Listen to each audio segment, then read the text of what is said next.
Quiero darle la bienvenida a este siguiente estudio de la carta de Pablo a los Romanos. Como verán, los que están siguiendo esta secuencia de estudios lo estamos haciendo en forma bastante detallada. Yo sé que no es popular el día de hoy. La gente mayormente quiere cosas en pequeños soundbites. La época de TikTok.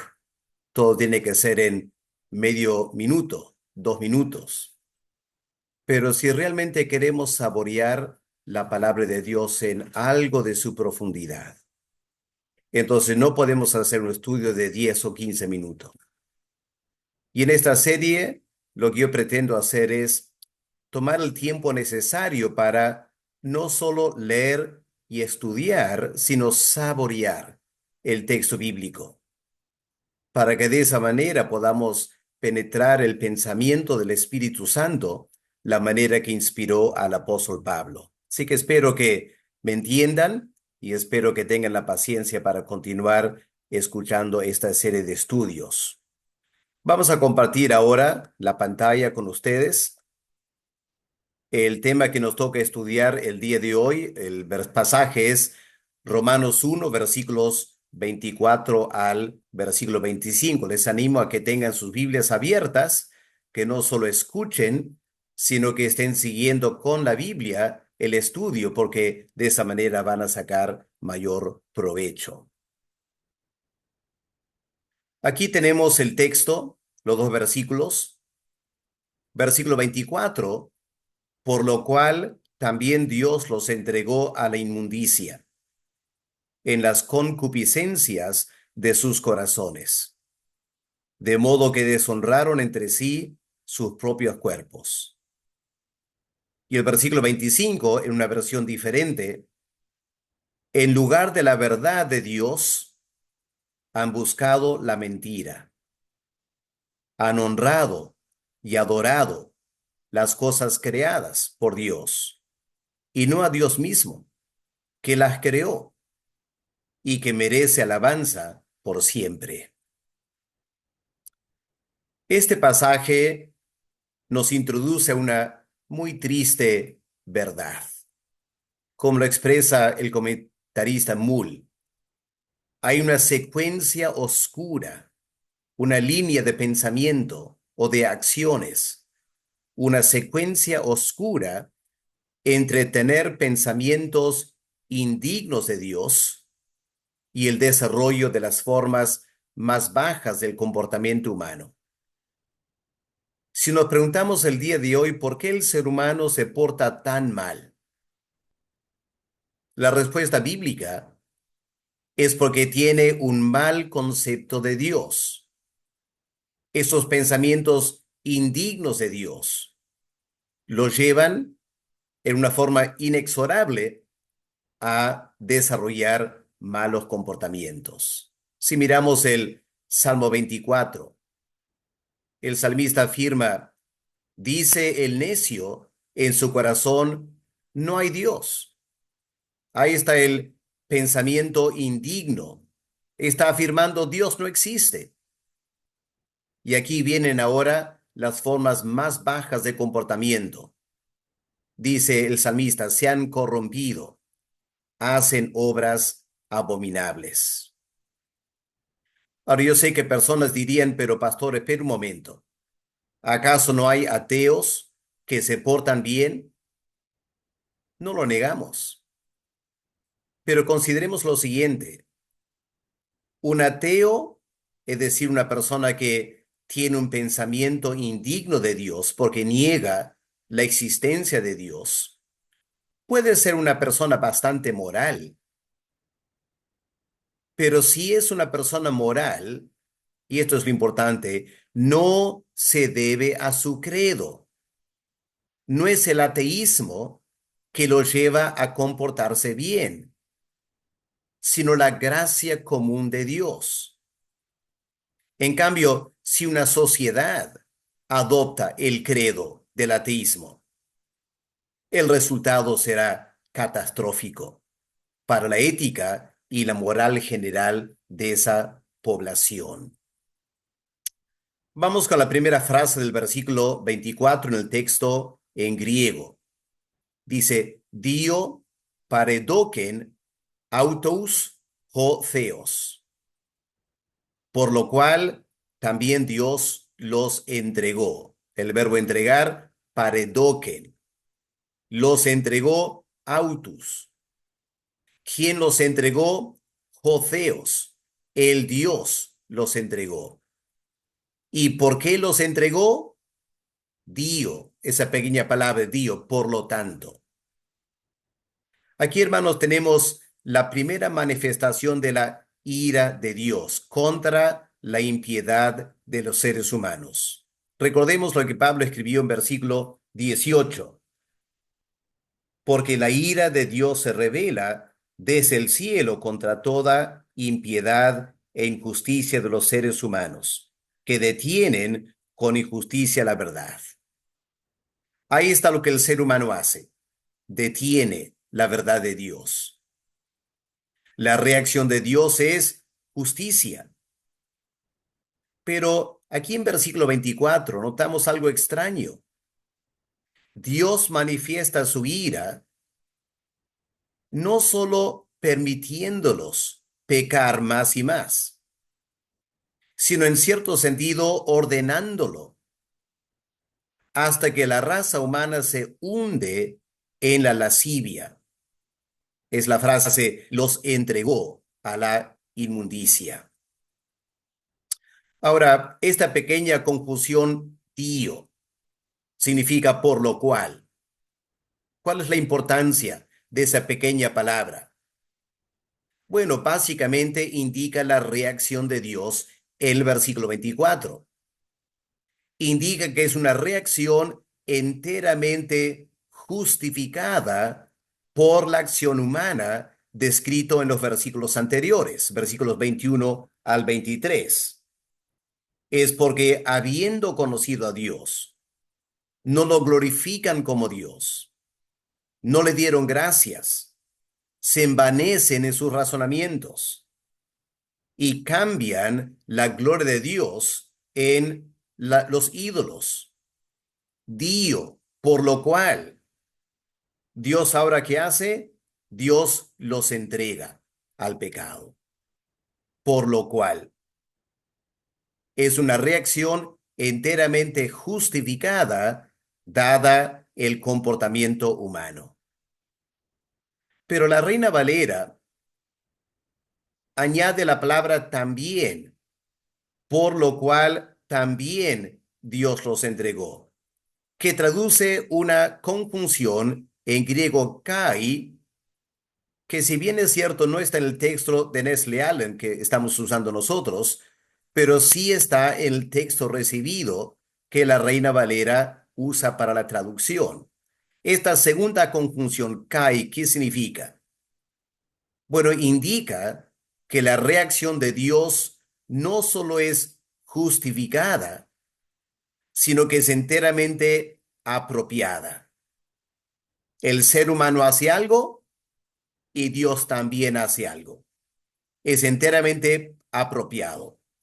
Los seres humanos deshonraron a Dios, versículo 21 al 23, y Dios ahora deshonra a los seres humanos. Versículo 24.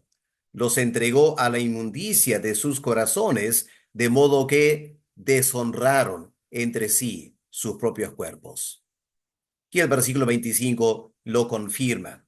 Cambiaron la verdad de Dios por la mentira, y ahí está la deshonra de parte del ser humano que cosecha que sus propios cuerpos también son deshonrados por tanto pecado.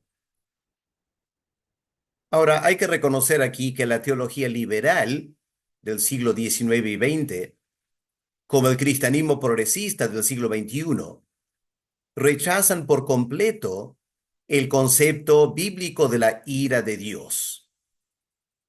Afirman que las palabras de Pablo aquí apuntan a un proceso natural, a una consecuencia natural que se da en la sociedad humana. Por ejemplo, el comentarista bastante liberal C. H. Dodd dice lo siguiente: a lo largo de este pasaje, Pablo presenta el avance desastroso de la maldad en la sociedad como un proceso natural de causa y efecto.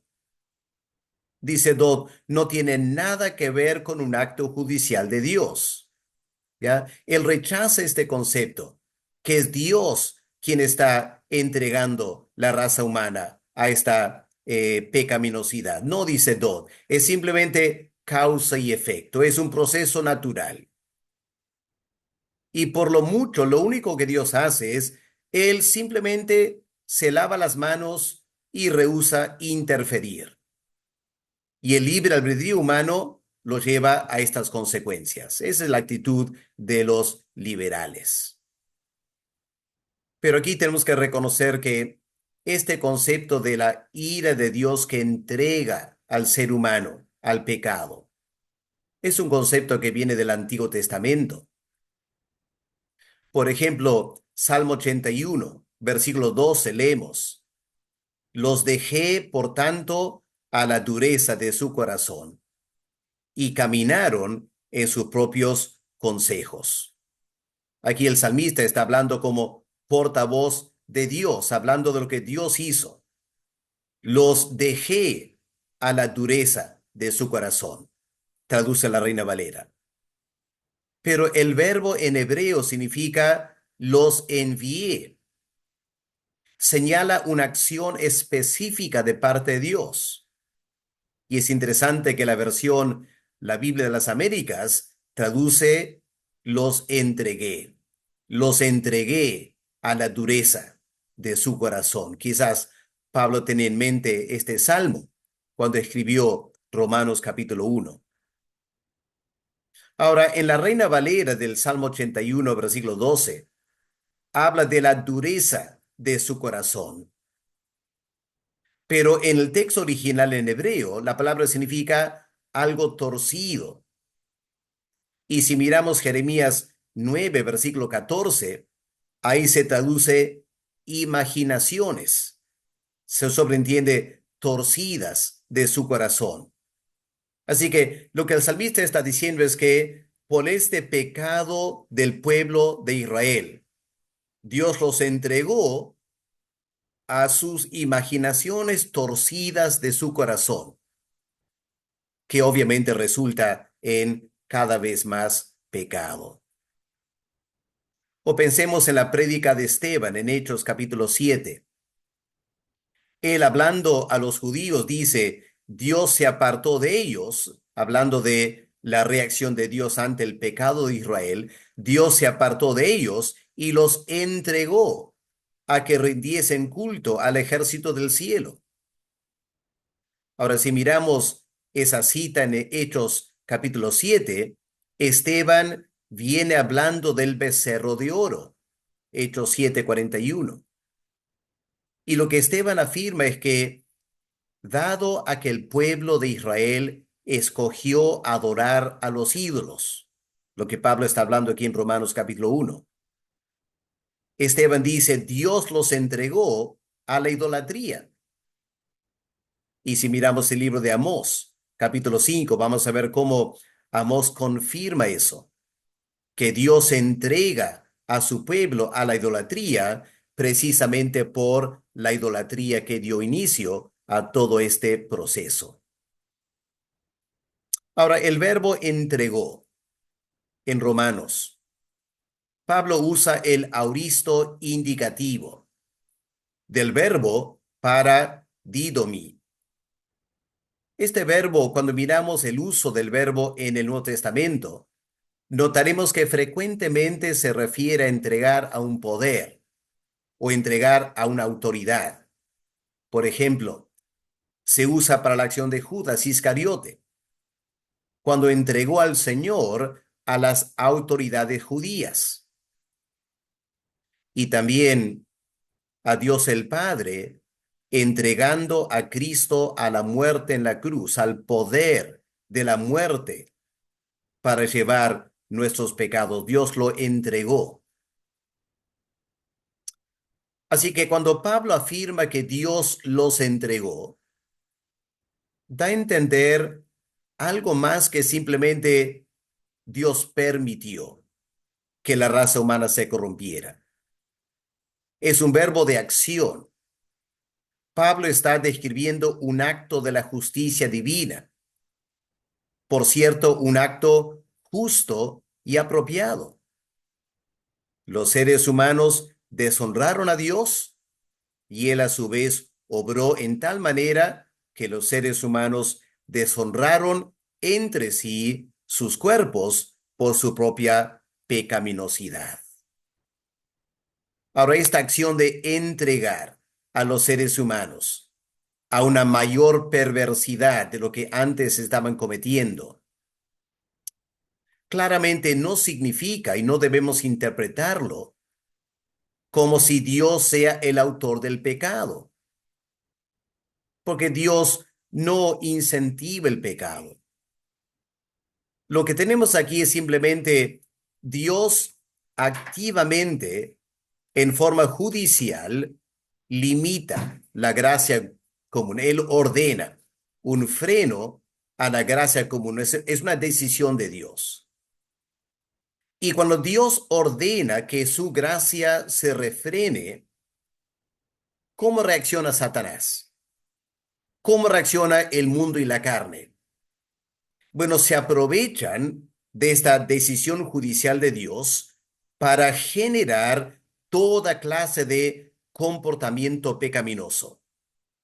Es decir, cuando Dios ordena que la gracia común que frena el pecado ya no esté activo, estos tres grandes enemigos, Satanás, el mundo, la carne, se aprovechan de esa libertad que Dios les otorga y lleva a la raza humana a un desenfreno de pecado, especialmente en el área de la sexualidad. Escuchemos la explicación de Martín Lutero. Él dice, esta entrega parece ocurrir con el permiso de Dios. No solo el permiso, sino el acto judicial de Dios que lo permite. Cuando Él decide retirar su ayuda y activamente abandona a los seres humanos. ¿Qué pasa entonces? Dice Lutero, el demonio, que siempre está preparado para algo de ese tipo, rápidamente toma de Dios el poder de mando, ya se aprovecha del poder de mando, o al menos cree, el demonio cree que ahora se ha apoderado del mando. Y en ese sentido, el control que Satanás obtiene sobre las personas sucede porque Dios lo ordena. Porque como afirma Lutero, no es correcto decir que Dios ordena al hombre hacer el mal. No, más bien, hay que decir que lo abandona para que el ser humano no pueda resistir ahora al demonio o al mundo de la carne, que ahora entra en acción por mandato de Dios y por la voluntad de Dios. Así que no es simplemente algo natural, causa y efecto, como dice Dodd. No es simplemente algo medio pasivo de parte de Dios, como si Él se lavara las manos o se hiciera la vista gorda. No, es una decisión de Dios. Y con esa libertad que resulta, el demonio se apodera de los seres humanos y lleva a mayor pecaminosidad.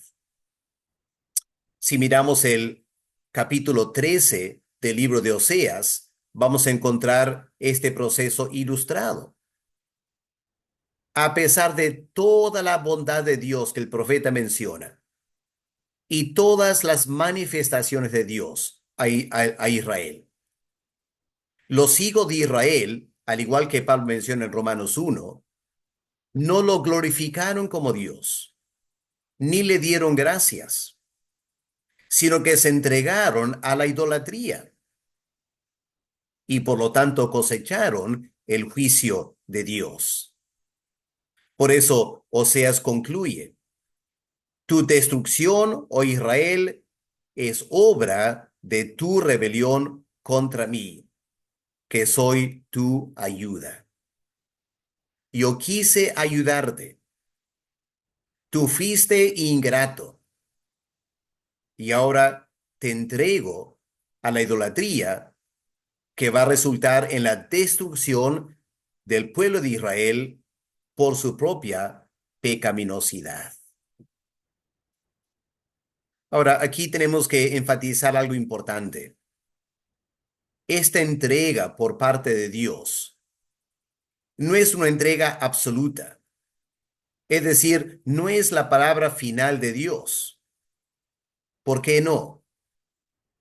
Porque en medio de todo el desorden de una sociedad entregada a la maldad, aún en el Imperio Romano, aún en la ciudad de Roma, a la cual Pablo dirige esta carta, aún ahí había vestigios del orden de Dios y la gracia común de Dios. Porque si no fuera así, la sociedad humana no sobreviviría, sino que colapsaría en un infierno. Así que Pablo dice, Dios entrega al ser humano a este comportamiento, pero no es una entrega total y absoluta. No es que el ser humano ahora no tiene nada de bondad. No, hay ciertos límites en este orden para salvaguardar la sociedad del colapso total. Es una primera manifestación de la ira de Dios. Más adelante, dice Pablo, va a venir otras manifestaciones de la ira de Dios. También hay que enfatizar, esta entrega no anula la posibilidad de una restauración espiritual.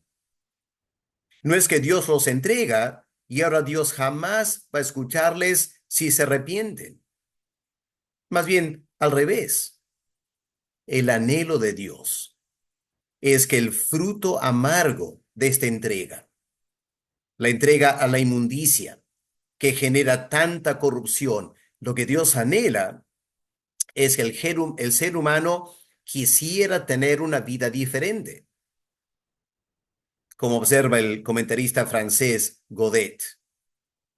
Cuando las personas alcanzan cierto grado de corrupción, solo pueden ser sanadas por el mismo exceso de su propia corrupción.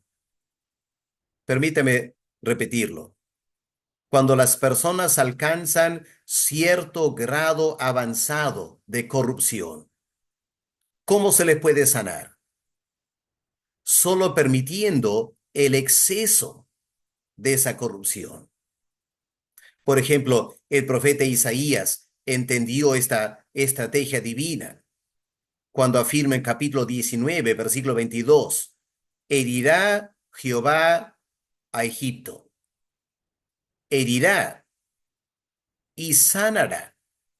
Ahí está la esperanza de la restauración, herirá y sanará, y se convertirán a Jehová. Y al final Jehová les será clemente y los sanará. Así que aquí en Romanos capítulo 1 hay que entender que este acto del juicio de Dios no es con el fin de destruirlos por completo, sino provocar en ellos una reacción que pueda llevar al arrepentimiento. En ese sentido, la ira de Dios es una manifestación de la bondad de Dios. La bondad de Dios que no quiere destruir completamente la raza humana, sino que quiere provocar en ellos la restauración espiritual, los hiere para sanarlos. Y eso fue lo que pasó en la conversión del Imperio Romano a la fe cristiana. Muchos paganos estaban hartos de tanta perversidad que Pablo describe aquí. Y fue el exceso del pecado que Dios provocó entregándolos a eso, que resultó en que el Imperio Romano, cuando escucharon el Evangelio, buscaron a Dios para ser salvos.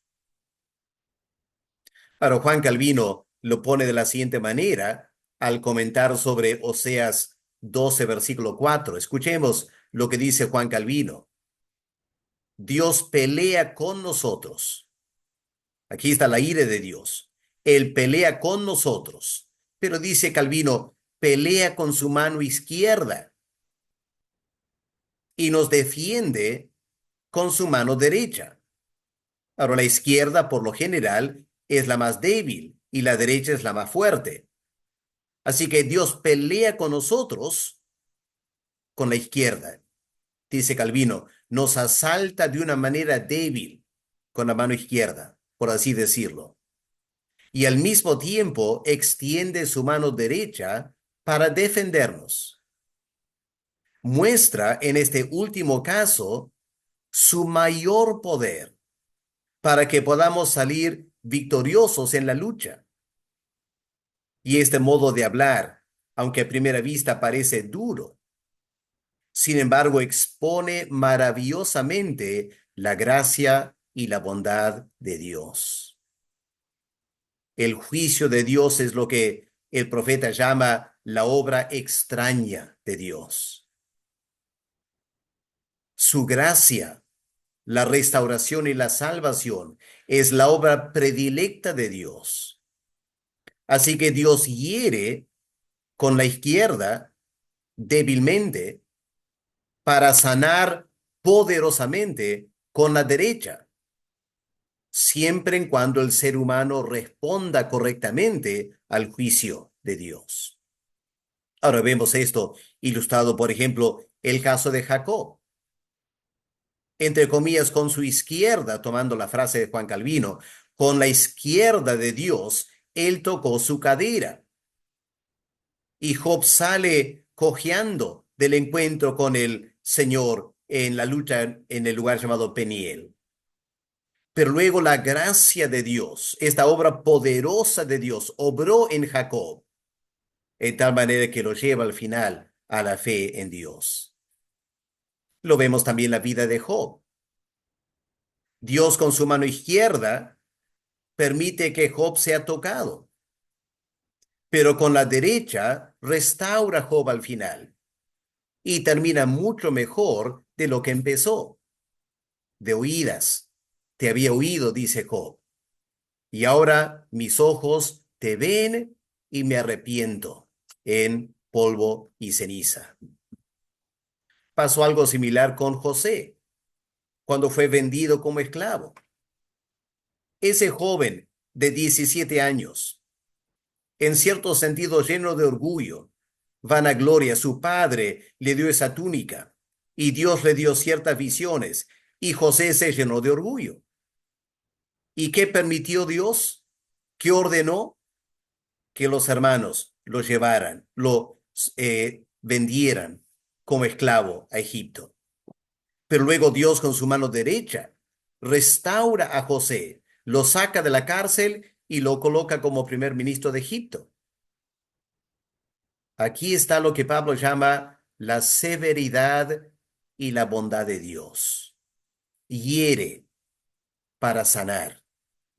Y aquí Pablo dice, Dios los entregó al pecado, no con el fin de destruirlos por completo, sino más bien de provocar en ellos un arrepentimiento para que vuelvan al Señor y sean sanados. Vamos a la segunda frase en versículo 24. Pablo dice, en tais epithumiais ton cardion auton ais acatharsian. En los deseos, epithumías, deseos intensos de sus corazones, del corazón suyo. Ais acatharsian, para impureza. Ahora, lo primero que notamos aquí es que la Reina Valera invierte el orden de las palabras en griego. Pueden ver aquí en la Reina Valera pone la palabra inmundicia al comienzo, a la inmundicia. Pero esta es la palabra que viene al final en griego, akatharsia.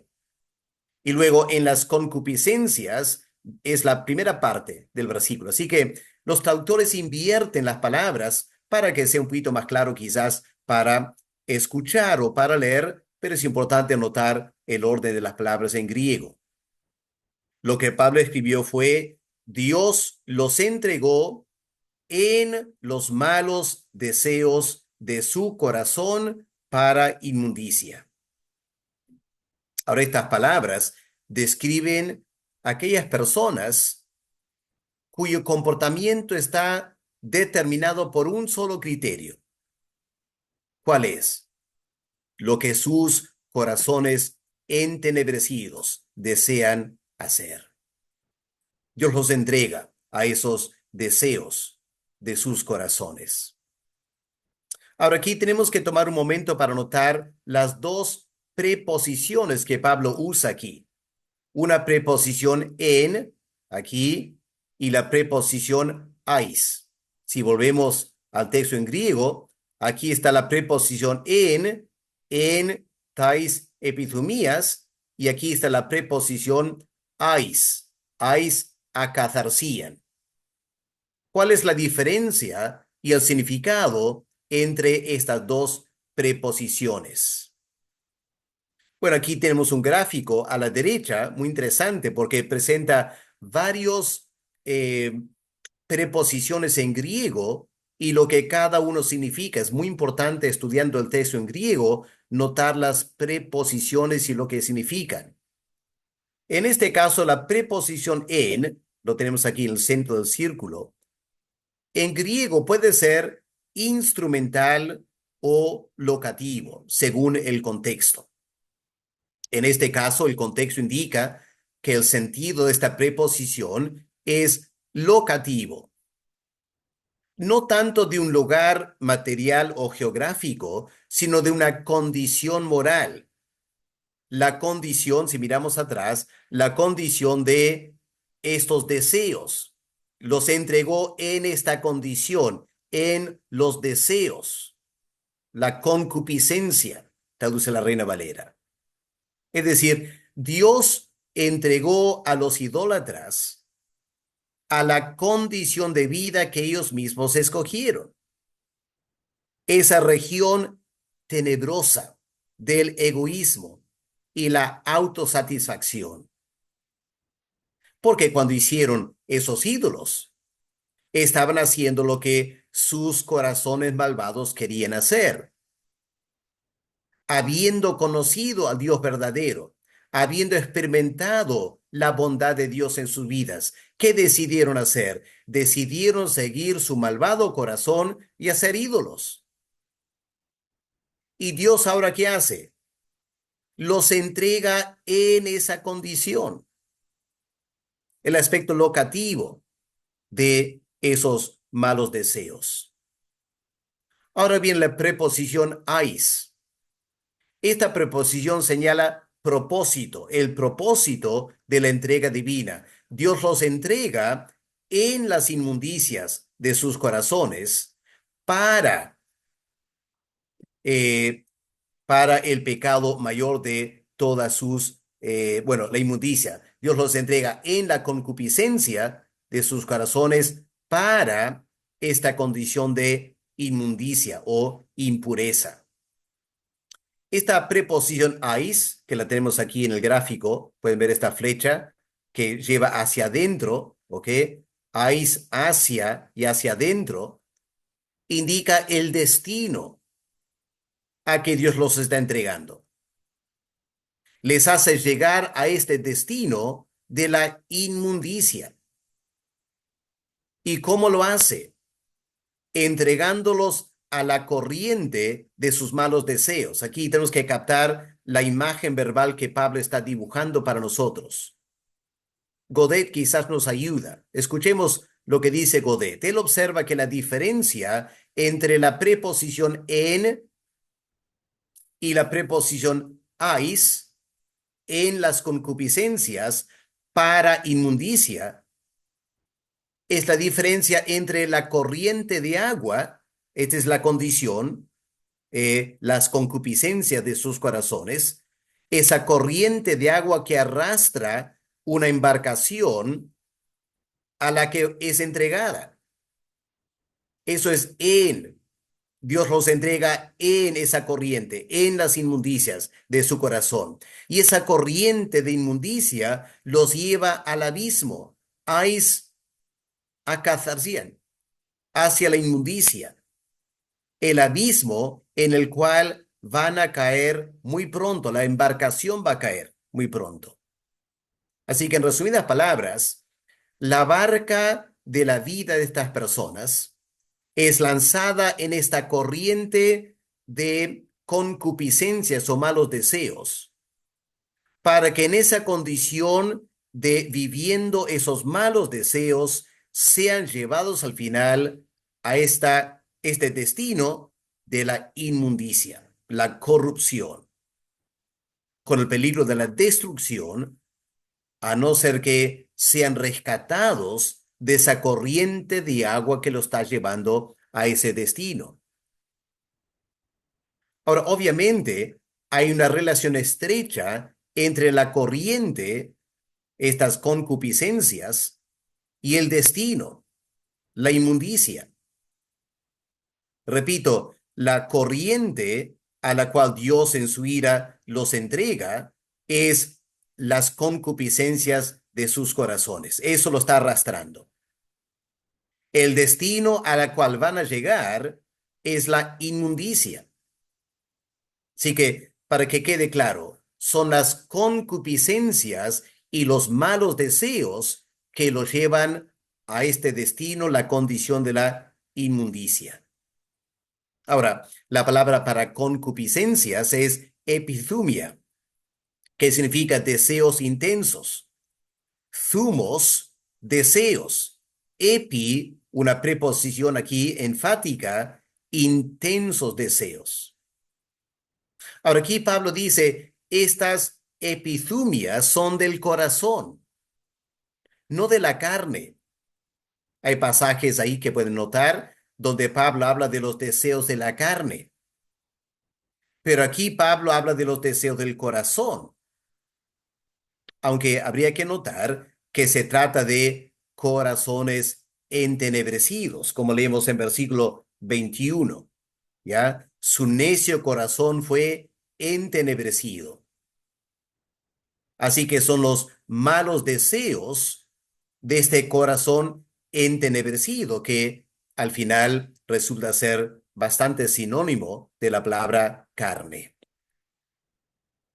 Ahora, para recalcar otra vez, ¿cuál es el resultado de dejarse llevar por estos intensos deseos? Es la inmundicia, literalmente la impureza moral. Notemos esta palabra acatharsia. Habrán escuchado de catarsis.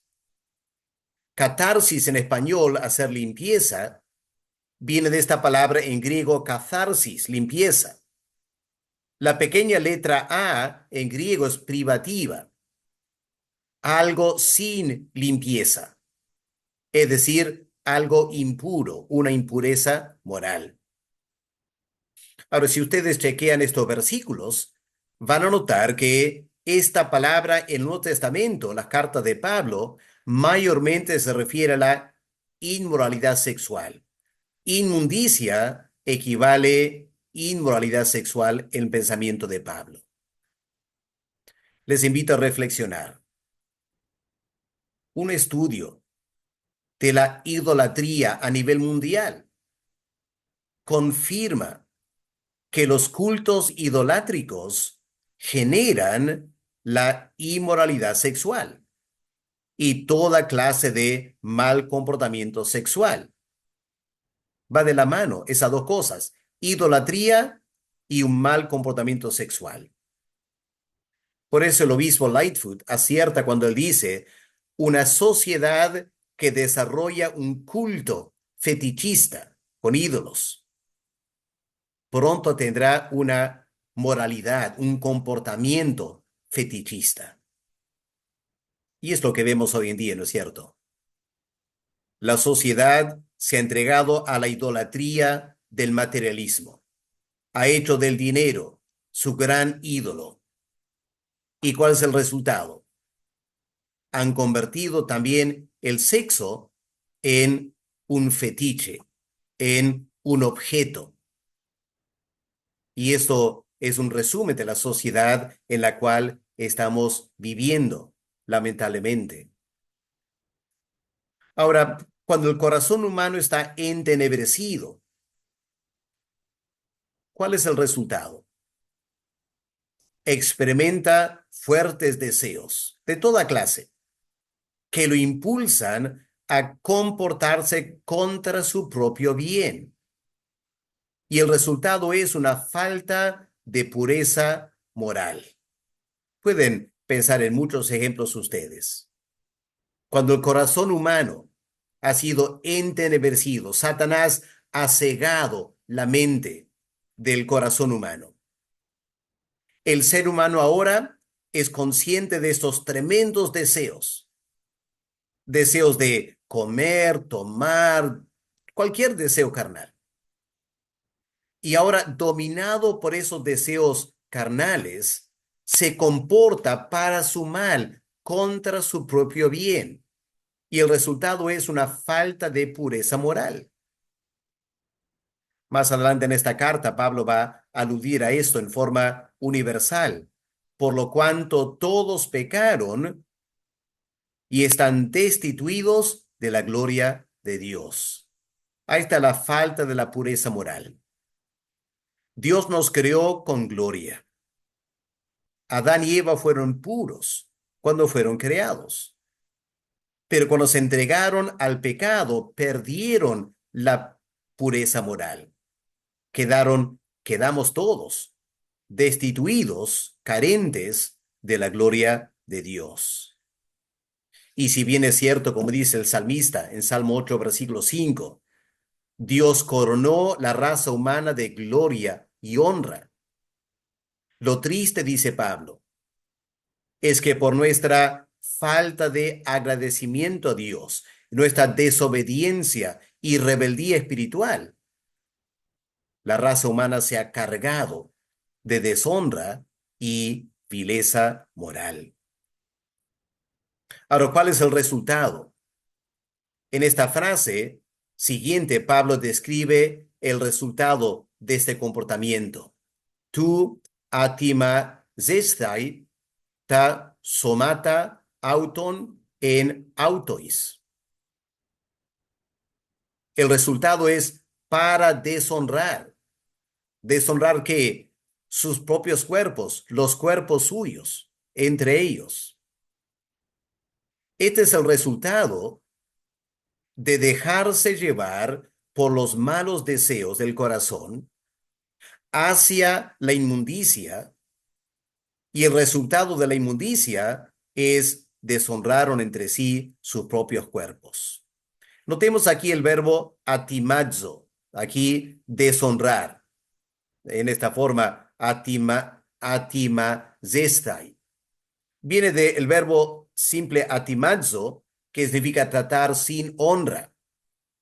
La raíz tima. Tenemos el nombre Timoteo. Timoteo significa una persona que honra a Dios. Timoteo. Atimazo, otra vez la letra A privativa, sin honra, tratar sin honra. Interesante, en los evangelios, en la parábola de los labradores malvados, este verbo se traduce afrentado. El dueño de la viña envió siervos a los labradores para recibir la cosecha, y los labradores malvados afrentaron, trataron sin honra a esos siervos. En este caso, el apóstol Pablo está hablando de los cuerpos de los seres humanos. Sus propios cuerpos fueron deshonrados mutuamente por su corrupción sexual. Esto es lo triste de lo que el apóstol Pablo está describiendo aquí.